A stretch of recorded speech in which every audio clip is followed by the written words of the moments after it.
फैज़ाने रमज़ान रमज़ान रमज़ान रमज़ान रमज़ान रमज़ान रमज़ान फैज़ाने रमज़ान। अल्हम्दुलिल्लाहि रब्बिल आलमीन वस्सलातु वस्सलामु अला सय्यिदिल अंबिया'i वल मुरसलीन अम्मा बाद। আউযু বিল্লাহি মিনাশ শাইতানির রাজীম। বিসমিল্লাহির রহমানির রহিম। প্রিয় দর্শক, আপনাদের সবাইকে স্বাগতম পবিত্র মাহে রমজান উপলক্ষে আমাদের এই অনুষ্ঠান ফয়জানে রমজান। শুরুতে আমরা দরুদ শরীফের ফজিলত শুনে নেই।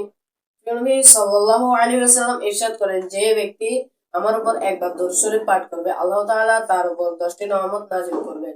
সুবহানাল্লাহ। اللهم صل على سيدنا محمد وعلى آل سيدنا محمد وبارك وسلم।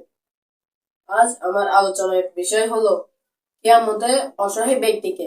সাধারণত আমরা মনে করি যে আমাদের সমাজে কোনো ব্যক্তির থেকে টাকা নেই, পয়সা নেই, কিংবা সে অসুস্থ, সে মনে করে অসহায়, কিংবা তার থেকে কোনো সম্পদ নেই, সে মনে করে অসহায়।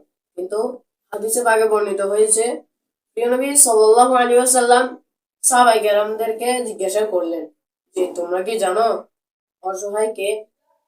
সাহাবায়ে কেরাম বললেন, ইয়া রাসূলুল্লাহ সাল্লাল্লাহু আলাইহি ওয়াসাল্লাম, অসহায় ব্যক্তি তো সেই যার কোনো টাকা নেই, যার কোনো পয়সা নেই, যার থেকে কোনো দিরহাম নেই, কিংবা যার কোনো সম্পদ নেই। তখন প্রিয় নবী সাল্লাল্লাহু আলাইহি ওয়াসাল্লাম ইরশাদ করলেন, অসহায় ব্যক্তি সেই যে কিয়ামত দিবসে নামাজ রোজা যাকাত নিয়ে আসবে, কিন্তু পাশাপাশি সে কাউকে গালি দিয়েছে, কাউকে মেরেছে, কাউকে খুন করেছে, কারোর সম্পদ অন্যায়ভাবে গ্রাস করেছে, আর এইসব গুনাহের পরিবর্তে তার নেকিগুলা নিয়ে নেওয়া হবে। অতঃপর যদি নেকি নিতে নিতে শেষ হয়ে যায়, তখন গুনাহগুলো যে ব্যক্তি তার উপর এগুলো করেছে তার ঘাড়ে নিয়ে নিতে হবে। অতঃপর সেই লোকটিকে জাহান্নামে নিক্ষেপ করা হবে। আল্লাহু আকবার। প্রিয় দর্শক, আপনারা দেখলেন যে একজন ব্যক্তি এত নেক কাজ করার পরও জাহান্নামে যাচ্ছে। এর কারণ কি? কারণ হচ্ছে সে নেক কাজ করার পাশাপাশি সে কাউকে গালি দিয়েছে, কাউকে কষ্ট দিয়েছে, কারো সম্পদ অন্যায়ভাবে গ্রাস করেছে।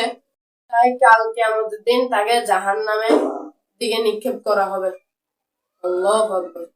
ইনশাআল্লাহ আমরা চেষ্টা করব বেশি বেশি নেক আমল করার, কিন্তু এর পাশাপাশি যেন কোনো মুসলমান ভাইয়ের কষ্ট না হয়। একজন মুসলমান হিসেবে আরেকজন মুসলমানের দিকে খেয়াল রাখা আমাদের কর্তব্য। আল্লাহ আমাদেরকে তৌফিক দান করুন। আপনাদের সাথে দেখা হচ্ছে ফয়জানে রমজানের নেক্সট এপিসোডে। থাকবেন আমাদের সাথে। পেজ আছে কাদের প্রোডাকশন বিডি, ওখানে আমাদেরকে ফলো করতে পারেন।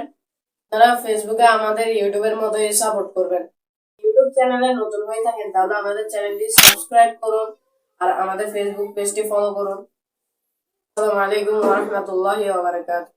फैज़ाने रमज़ान रमज़ान रमज़ान रमज़ान रमज़ान।